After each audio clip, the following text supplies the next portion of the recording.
Thank you guys for watching. Once again, we are here at the Yonkers Police Headquarters with the Commissioner John Mueller, who always makes himself available to speak with us, and through us, he speaks with the community and takes questions from the community. This is the very first time that we have a commissioner that realizes the power of social media and uses social media to engage and build that bridge that we so much need between YPD and community. We want your engagement. We want you to ask questions, but please keep in mind that the questions should be presented in a polite and respectful manner. We don't have to agree, but we need to know how we speak with each other. Commissioner, thank you for taking the time. Glad to be here again. Commissioner, I've been talking to people on the street. You always do. Always do. And I ask about our police department, our commissioner, our officers. Some people talk very positive, others not so positive, and others just don't like the police department as is. Now, when I say don't like the police department as is, I'm not talking about the leadership. I'm talking about those officers that actually engage with the community today, tonight, on daily basis. Yes. Now, we have spoken many times. I understand the things that you're trying to do. I realize the difference between the police department of the past, the police department of the present, but now I'm wondering about the police department of the future. We believe, and the people of Yonkers believe, that the foundation is going down now. Okay?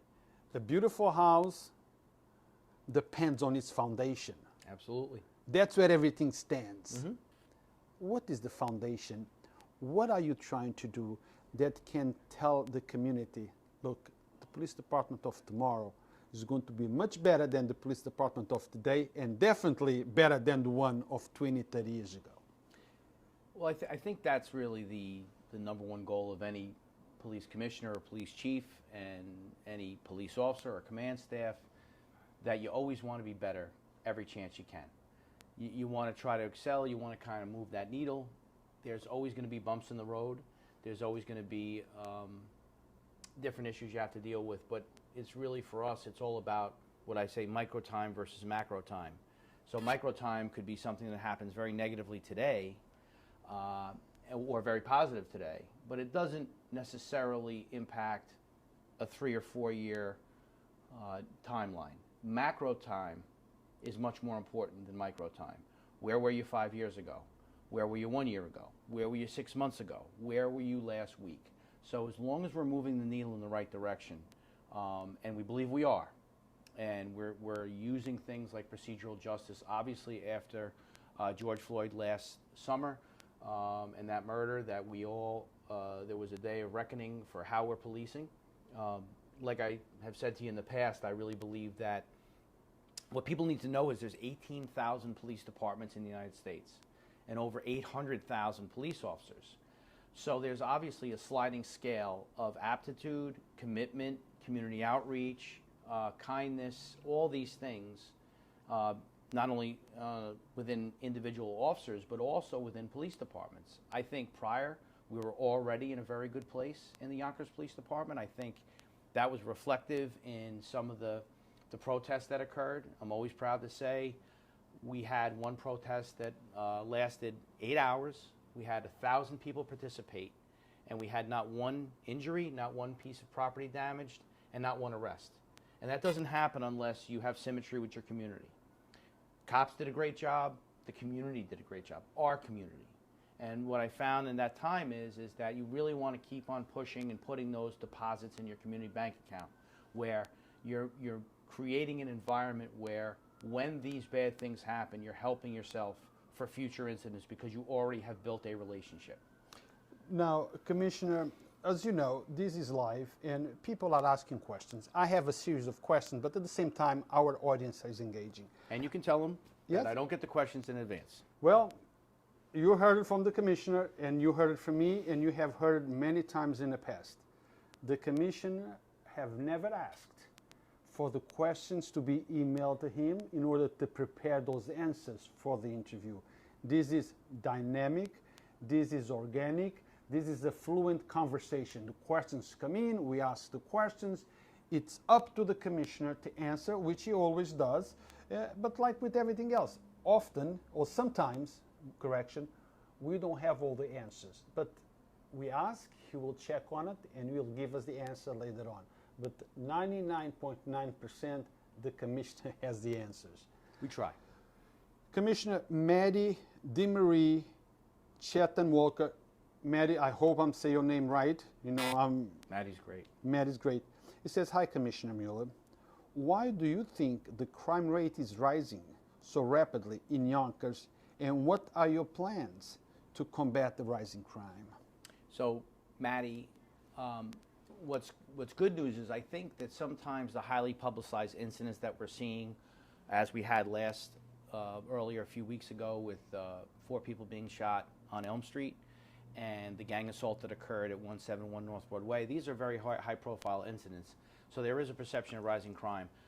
I can share with everyone that our crime actually is going down, that our numbers are better than they were in 2020 as far as property crime and violent crime. So just so the public understands how we gauge crime, we gauge it by property crime, which is like larcenies, shoplifting, or, cars being stolen, and then there's violent crime like robberies, burglaries, assaults, and things like that. We don't create these data sets. The FBI is the kind of general repository for the entire country. We push all of our incident reports to them, and then we see where we stand. Right now, I think we're down about 4% in violent crime as of last year, and we are down about 10% in property crime. Why is this? I think, again, it's our precision policing model. And for the public who doesn't know what the precision policing model is, it's something we're very excited about. It's what I kind of consider to be the policing state of grace, where we've come to understand that, in particularly in communities of color, we don't want to over-police. We want to have what I characterize as minimal an enforcement footprint as possible. And why is that? Because the vast majority of people in all neighborhoods don't commit crime. They're just trying to get through life. It's always this very small percentage, this subset of offender, 5%, 3%, in every single crime category that drives all the numbers. So real quick, let's say on Wilburton Avenue or in the 4th precinct that encompasses Wilburton Avenue, I have 30 larcenies from auto, 30 cars that have been broken into throughout the month. It's not 30 people doing one each. It's one person doing 20 and the other doing 10. The way we used to do it with stop, question, and frisk is we just stop everybody. But we know that these interactions can be so negative, and no matter how politely they're done, how lawfully they're done, how great the officers communicate, it does leave an indelible mark on the person you're stopping. We don't want to do that. So the precision policing model is offender-centric. We know who the guys are breaking into the cars. We know where they are. We know who their girlfriends are. We know what cars they drive if they have them. We know when they're in custody. We know when they're out of custody. We know where they use drugs. And drugs is a big piece of this too. So most of our larceny from auto people, and I just use that crime category as an example, have drug problems. And so we also work into this, this understanding of the cycle of addiction. So you have, for example, heroin, which is probably the worst driver of our property crime. If you don't use heroin every 12 hours, you start to get sick. So these folks are not using to get high as much as they're using not to get sick. And they have to do this every 12 hours. So their crime cycle is very predictable. So we understand that as long as we're where we need to be, when we need to be there, and understanding if those folks are out of custody, we can keep crime down without making the overwhelming vast majority of law-abiding public feel uncomfortable with how we're policing. Now, Commissioner, is crime, you just said that crime is not going up, it's actually... In Yonkers. We talk about Yonkers, it's actually going down. But somehow there is a perception that crime in Yonkers is going up. So now, is this perception due to people like me that in every crime scene we're there to report? and like me, there is many others. So the crime, it's exposed much more than it used to be, which is going to give a false sense of reality. Do you think any... Absolutely, yeah. I mean, I think when we look at the way, how quick social media can move information around, and as you say, Ru, it's real time. You know, you get a call of a shots fired, and you're there as fast as the police officers and the ambulance is there. So we're able to pump out this information. The stats are the stats. If the crime goes up, I will say exactly where the crime is going up and what I think it is and the things we're doing to combat it. If it's going down, I'll say what our cops are doing and why they deserve credit and the initiatives we've taken to try to make that happen. I think a lot of it is the social media and the availability of information. Think about years ago, so before the Journal News was the Journal News, I was a Herald Statesman reader. And, you know, if you had a shooting like we had on Oak and Elm a couple of weeks ago, that would have been out probably 3 or 4 days later in the newspaper. Now it's instantaneous. So there is a perception there, but crime, to Maddie's point, in many cities is rising, and it's very concerning. The biggest number that's rising is murders and shootings, and that's a real concern for police executives all over the country, those numbers are going up, and they're going up dramatically. Now, Commissioner, lots of people say, you know, Gary Square, it's an area that we see lots of crime, stabbings, shootings, all type of crimes. Why don't we have more police officers in the area of Gary Square? Well, I know that they are, because there is an annex that you just opened not long ago, but it seems like lots of people in Yonkers don't know. You want to talk a little bit about the annex, that it's right there, and how does that help? Because the response time now in Gary Square is much quicker than if they had to come from the precinct to downtown Yonkers. So there are two things I'd like to touch on with respect to that. Yes, we have the annex, which is great, and we took some space. Mother Vicky from St. John's Episcopal Church at 1 Hudson Street was kind enough to rent space to us. So now we have our bicycle unit officers that can work out of there. So just think in terms of being able to be somewhere quicker. They were all the way up in the 4th Precinct over by Gorton High School at the northern end of the west side of Yonkers. And now we have them right in the middle of Getty Square. That's number one. Number two, which we're very excited about, is our new neighborhood stabilization teams. This is something that you're going to see officers on foot. And I know there'll be some people saying, I've never seen them on foot, but they're out there and they are on foot. One of the things that we were informed of from our reform committee, we listened, we heard, and we enacted, right? Actions, not words.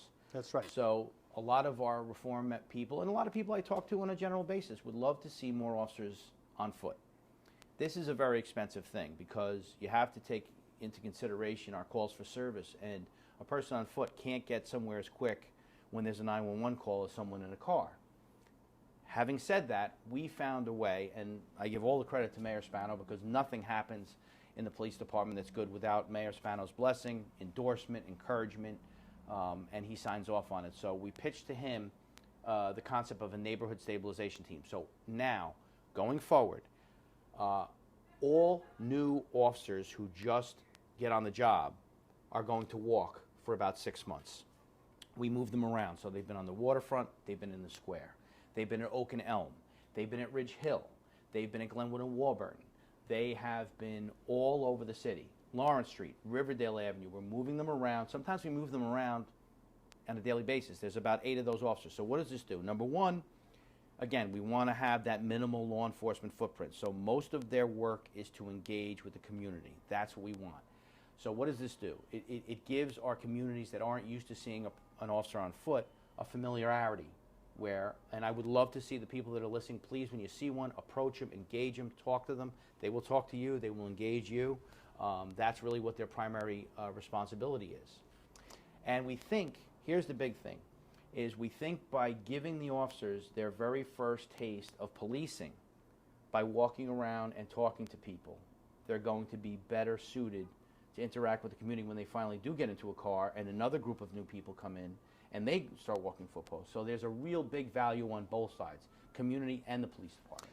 I have here a comment from Hector Santiago. He's always on Yonkers Voice. And this is his comment. I appreciate our commissioner. He has definitely stepped forward to work with the community activists and residents. My question, is there any update on the police working with social workers for residents with mental health? That, Hector, is a great question. For everybody who knows, Hector is the founder of our Stop and Shape, which is a really good program. Now that we're coming out of the pandemic, I anticipate that we'll be working more with Hector and his team to get out there more, especially with the neighborhood stabilization teams. There's probably some good symmetry we can do there. So the question about mental illness, this is something that I can say, and some people may be surprised for this position of a police commissioner, but I would welcome the the inputting of social mental health service workers to handle mental health calls. I think that no matter how much training we provide our police officers, we provide them an abundant amount of training with de-escalation, verbal judo, integration, communication and tactics, procedural justice. There are nuances to mental illness that you just, unless you get a doctorate, you're not really going to understand it. So the police have always been the group that is kind of like the default button.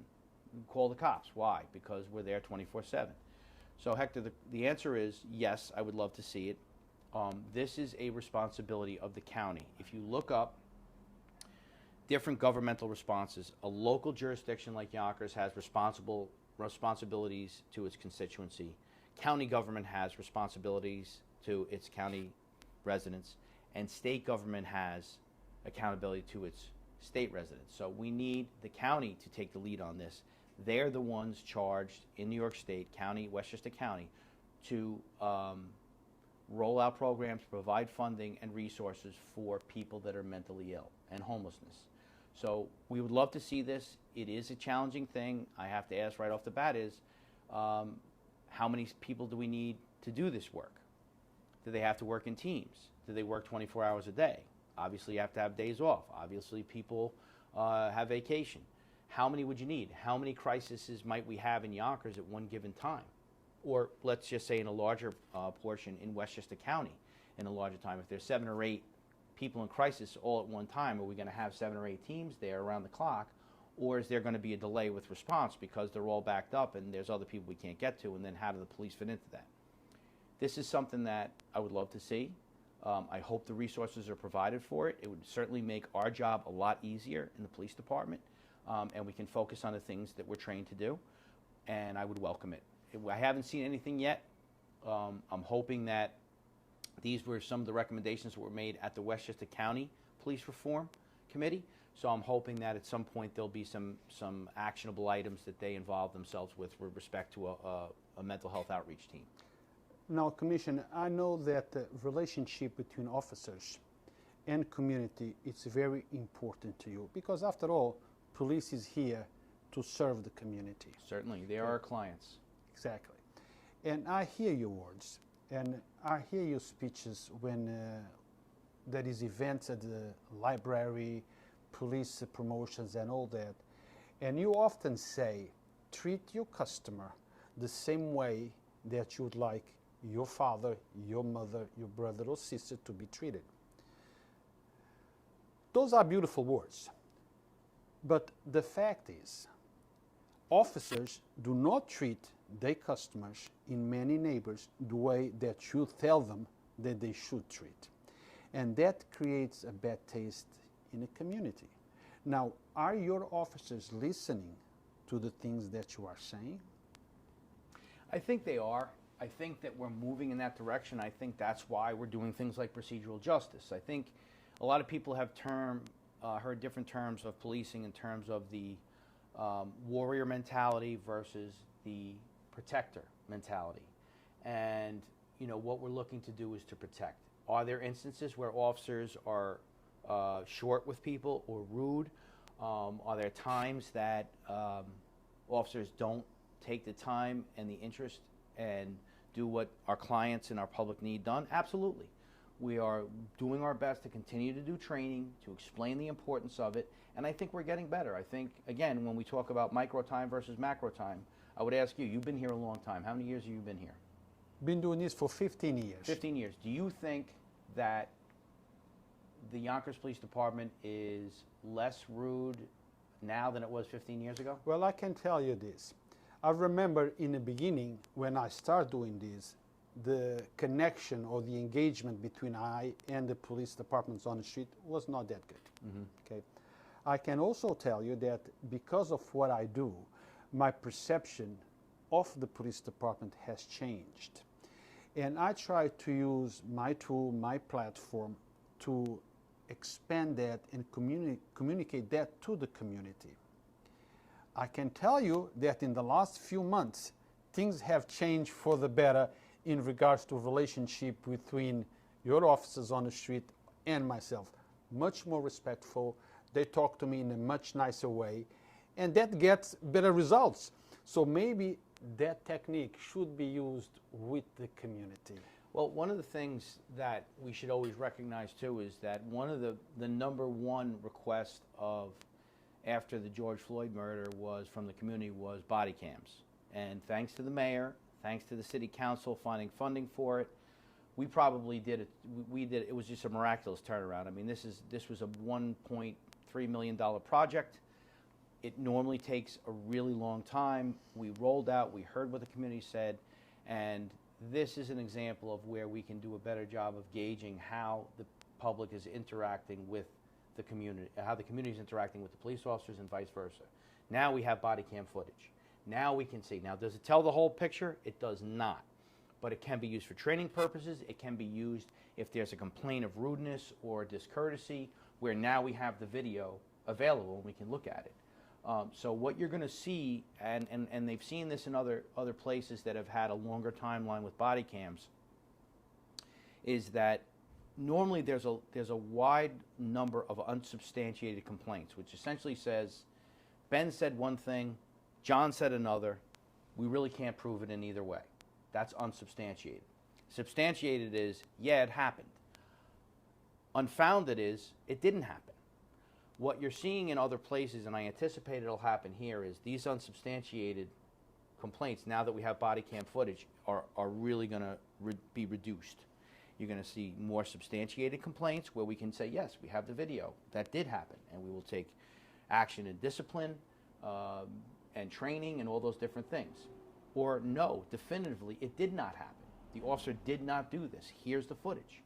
So I think that the body cams are going to be a good thing for the police in the community. It's going to help us be better. It's going to help the officers, understand, like, when there's a training issue, how we can, like, really go over it without, making anybody feel bad. It's just like, look, we want to be the best we can be. Now let's move to really what this interview was about. We have spoke about the present police department. Now let's talk about the future police department. The police department that you will leave once you retire. We're working towards a better policing. Always. A better relationship within the community. What are you doing, Commissioner, to make sure that once you leave, you will leave the police department that you envision in the city of Yonkers? So we have, so many young, bright officers, so many young, bright supervisors that really get it. And I think, and this doesn't just apply to police departments, it applies to corporations, it applies to every organization that has people that you manage in it. And what you're looking to do is to develop people. So what do we do in the Yonkers Police Department to do that? We have people come up and watch how we do things on the third floor in the police commissioner's office, so they have a better understanding. We are constantly now tasking people like we never did before with responsibilities. If there's an issue of a quality of life, ongoing quality of life issues, we assign a sergeant to it and see what the sergeant can do and how they can fix that problem. So personnel development is one of the most important things any organization can do. It doesn't just have to be a police department. And you have to, the way to do that is to, set your people up in a position to succeed. You want to make sure that you're testing their abilities, and it's okay for them to make a mistake. Mistakes are good. That's how you improve. That's how you grow. And I think that in the Yonkers Police Department, we're in a very good shape. We have a lot of great, bright young officers, detectives, supervisors, and I think the future is really bright. Well, we definitely have a different mindset today in the police department. These young police officers, they came out of college just a few years back, and probably they are, talking to people who they went to school with. So the mentality is totally different. It certainly is. But now, any obstacles implementing your vision, Commissioner? I don't know if there's no real tangible obstacles. I mean, it's a cultural thing. It's a cultural thing of getting people to buy in to saying we have to go out there to serve. That's the whole point. Like, there were times when I was coming on that, you didn't talk to a sergeant. It wasn't like it is now, where I expect all my sergeants to actively engage with their officers and make sure that number one, keep them safe and keep them out of trouble. So if you cover those two tenets, you pretty much cover everything. I think the idea is, and we learned this in the 4th Precinct when I was the commanding officer with Lieutenant Chiarella, who's retired. He was great.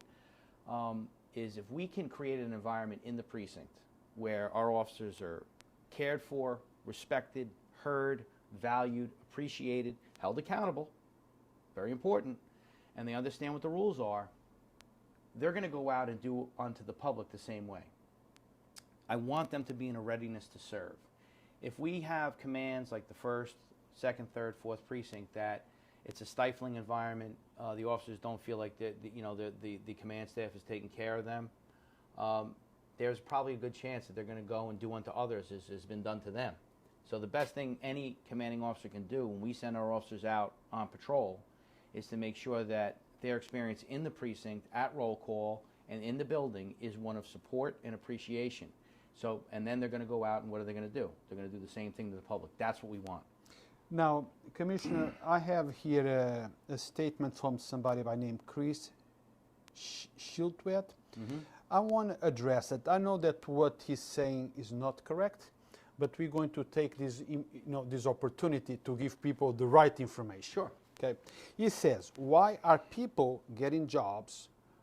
I'm assuming he's talking about police department, because this is an interview with the police commissioner.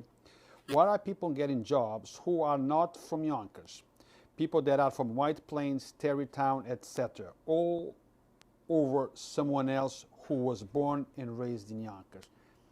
For you to be a police officer, you have to be, at least the time that you sign up, and for the first year, you have to be a resident of Yonkers. Correct, sir? Correct. So, well, yes and no. So the first thing is, what Chris has to understand is this is Yonkers law, and there's a residency requirement. But the residency requirement, you can look it up, and you can confirm what I'm saying. Don't believe what I say. I always like to say what Ronald Reagan says is trust but verify. Exactly. But you have to be a resident 3 months prior to taking the exam. Okay. Then you have to be a resident all the way up to the point where you are given the job, and then you can move anywhere you want. And that's the law. Those are the rules that we are to work in. Can there be advocacy to change that? Yes, there can. But I'm just telling you, Chris, this is what the law says. So someone could, if they grew up in the Bronx and they moved to Yonkers within 6 months of taking the police exam, they would be technically on the residency list for Yonkers. That's what the law is. That's what the rules are. I was born and raised in Yonkers. I went to Christ the King grade school. I went to Gorton High School.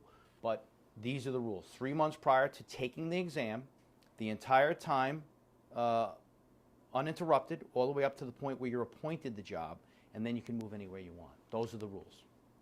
Now, Commissioner, I'm going to ask you this question. I don't know if you are at the liberty of speaking about it, but it's about the event that happened on Roberts Avenue yesterday. I know that multi-law enforcement agency were involved. Police department was there to assist, I believe, not taking part of it. Is there anything that you can tell us about it, even if it's superficially? Yeah, what we can tell you is there was an illegal firearms trafficking investigation at that location on Roberts Avenue. The Yonkers Police Department, who works extremely well with our partners with the FBI, Westchester County PD, and other agencies throughout Westchester, developed a case. We went to a federal magistrate to get a search warrant. The officers went in, I believe, yesterday morning. We recovered a number of illegal firearms, and I think there was an AR-15 recovered, all dangerous weapons, and that was what culminated. We took a number of people into custody. They're currently being arraigned right now, and we'll continue to build on that investigation. But this, for me, is a big deal because the number one thing that's driving some of our group violence numbers is gun violence. In particular, the kids that are ages 15, 16, and 17-year-olds. So the reason for this is raise the age. Raise the age made a person an adult and criminally responsible from 16 to 18. Now, just to be clear, I don't disagree with this. I think that a younger person should not be classified as an adult at that age. But there are some loopholes in the law that are really being exploited right now by some of our group violence members, our gang members, and it's not healthy for the public. So real quick, I'll just tell you. A person gets arrested with a loaded gun, and he's 16 years old. The judge in the youth part of criminal court in Westchester County sees the case, and often he moves it to family court. The issue is that then that adolescent's criminal history is sealed. So that kid can have 3 or 4 gun charges. He could have a stabbing. He could have a shooting. And if those cases were referred to family court, the judge never gets to see the newer charge. So there really is no accountability or consequences. You could be, I call it a perennial first offender. You could get arrested for 3 guns in a row. We've had it. We've actually had that. But the judge has blinders on because they don't see the other criminal charges. I mean, are there situations where a 16-year-old should be removed to family court based on a gun charge? Sure. You know, the kid may have been bullied. Maybe he was trying to defend himself. There's all kinds of reasons why you would go to family court. Not for someone who were already carrying a gun 3 or 4 times, because what ends up happening, and this is where the pain comes in for the community and the police department, is that after 3 gun charges, that youth ends up not being held accountable in any measurable way, and he shoots and kills someone, and everyone says, how did this happen? I'm telling you how it happens. It happens because these records are sealed, and the judge doesn't get to look at the past history, so he can't make a determination as to whether the case should stay in youth part of criminal court or be removed to family court. All we're asking is that the prosecutor and defense attorney have an in-camera hearing, which means they go into the judge's chambers and they make a request to the court to have an unsealing of the record so the judge can make an informed decision. Again, this is not about being overly punitive to anybody. It's about identifying those group violence kids between the ages of 14, 15, 16, and 17 that are driving our gun violence and making sure that they're being dealt with so we don't have anyone else hurt. Commissioner, any weapons that were found in that area, or perhaps any weapons that were found in the hands of criminals or been used to commit crime, have been associated with the people from 362 Roberts Avenue? Well, we're going to definitely look at that. It's too early to tell because it was yesterday, so it's firearm forensics, so we'll do different types of investigations with the forensics to see if any shell casings we've recovered from other shootings match that particular gun, because every shell casing does have a unique imprint on a particular gun. So we do all that because we're always looking to see what this kind of overall network is with respect to gun violence, and are the guns being passed around, where are the guns coming from? Who had the gun first? Was the gun stolen? Was it brought up from a state in the South that has lax firearm laws?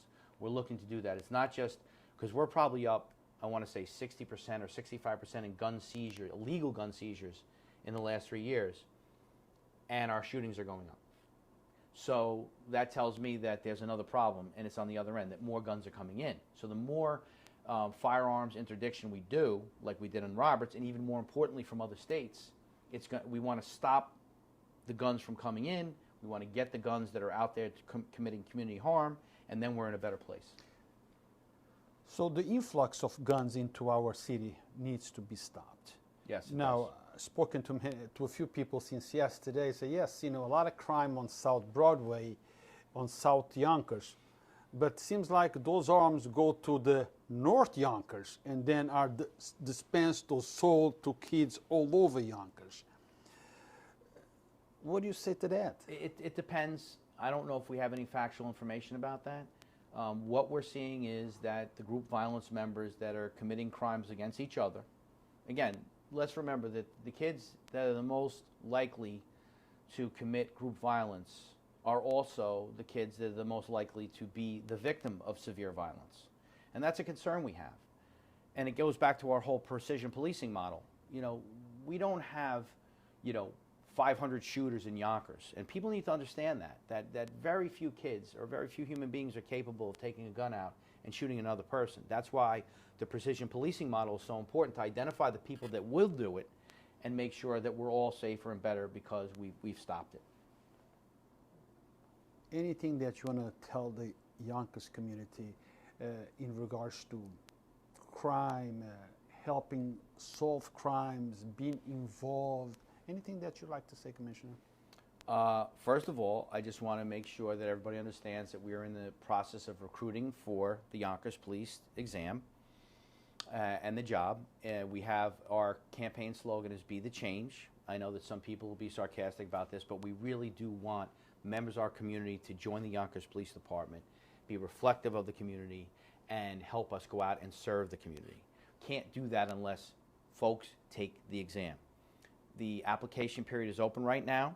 You can go to joinypd.com. Starting salary is $75,000. If you have questions about it, you can reach out to the Yonkers Youth Division, the Community Affairs Division. We will sit down, almost like we're trying to sell you a car, and give you reasons why we think you should join us and join the police department, and all the great reasons why you should. I believe the application cycle is over on July 14th, so you have to sign up sooner than later. It is $100 to sign up, but if you look onto the website, there is also relief that you can get where you can get a waiver for the application if you fit certain categories. We want you to take the test. If you're not sure, come down to the Community Affairs Division and ask those officers there about the exam. We're all approachable, and we would just love to have you. This next cycle, they go every 4 years. So if you do well, or you choose not to take the test, it's going to be at least another 4 years. What I tell everybody is that all it is for you is a Saturday.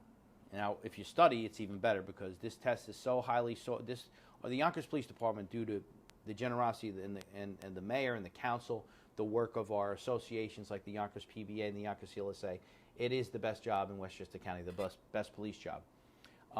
It's important to say to people that we want you to be part of it, but it's a very competitive exam. Most of the time, we don't reach into the 85s. You're going to have to get a 90 or higher.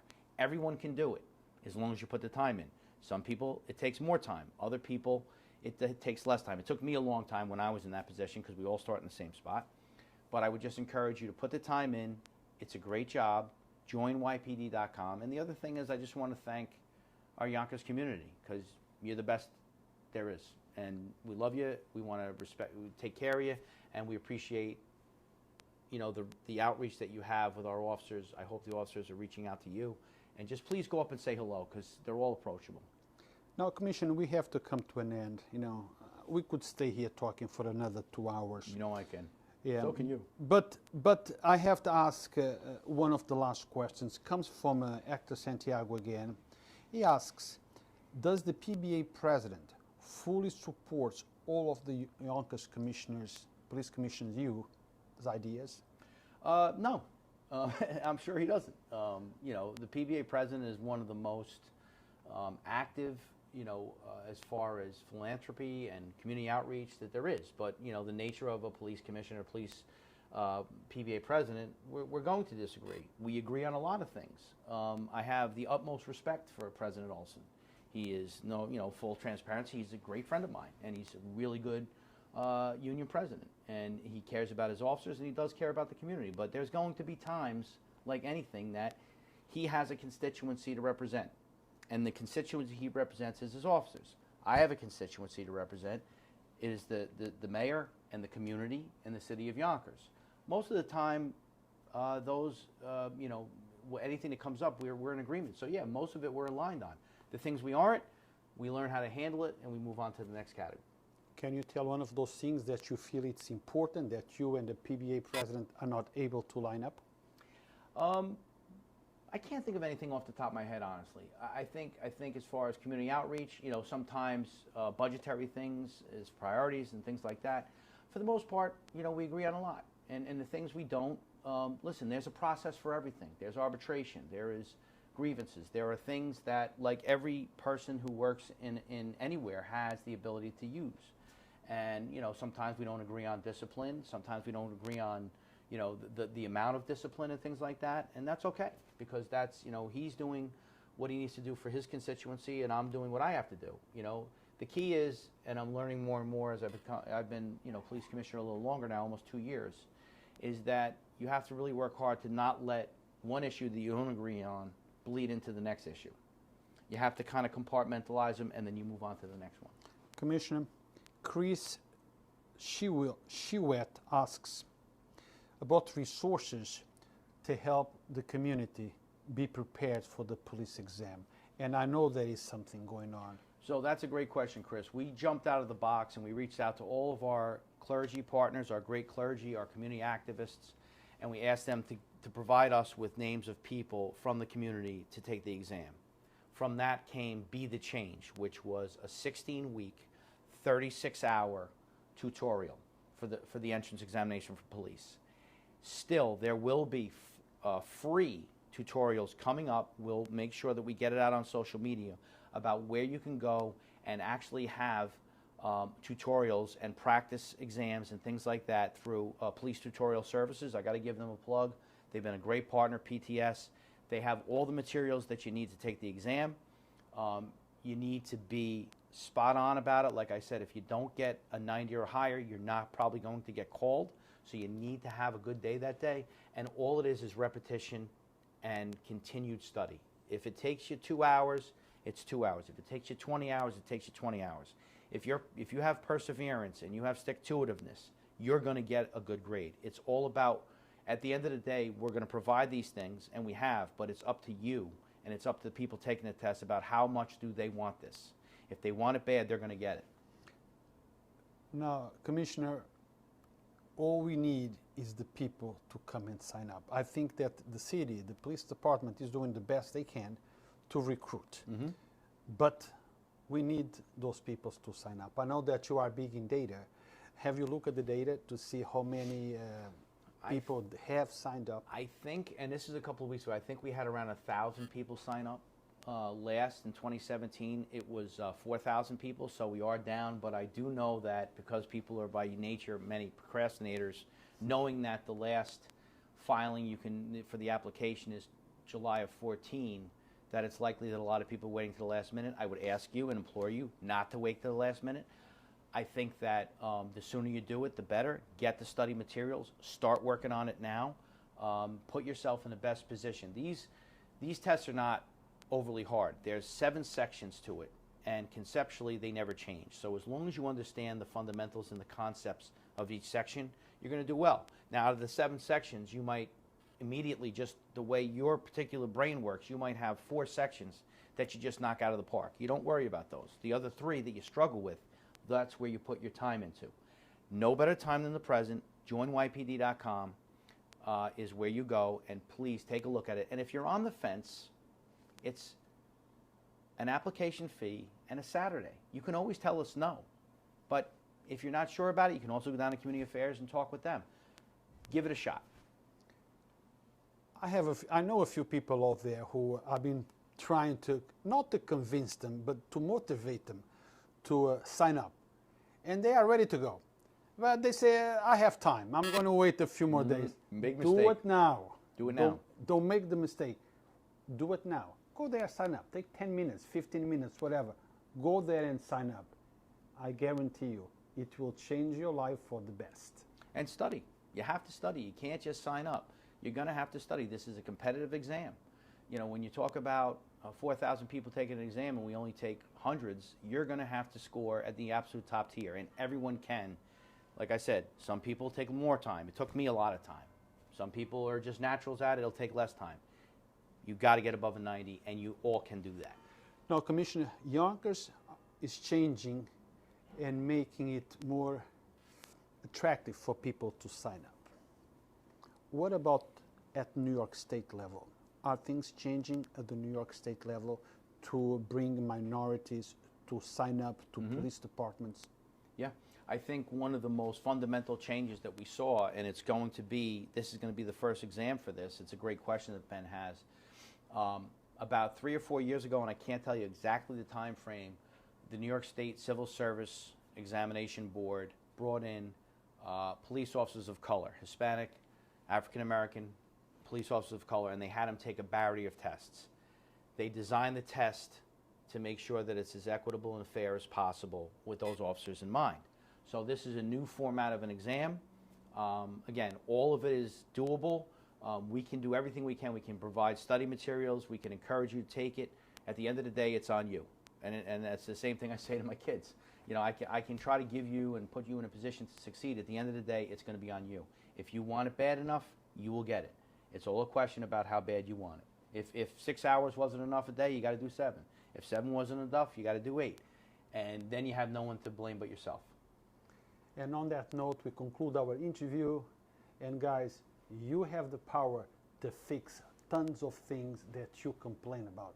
One of those things is become a police officer. Be the change. Be the change. Be the change. Sign up and do it. Just do it.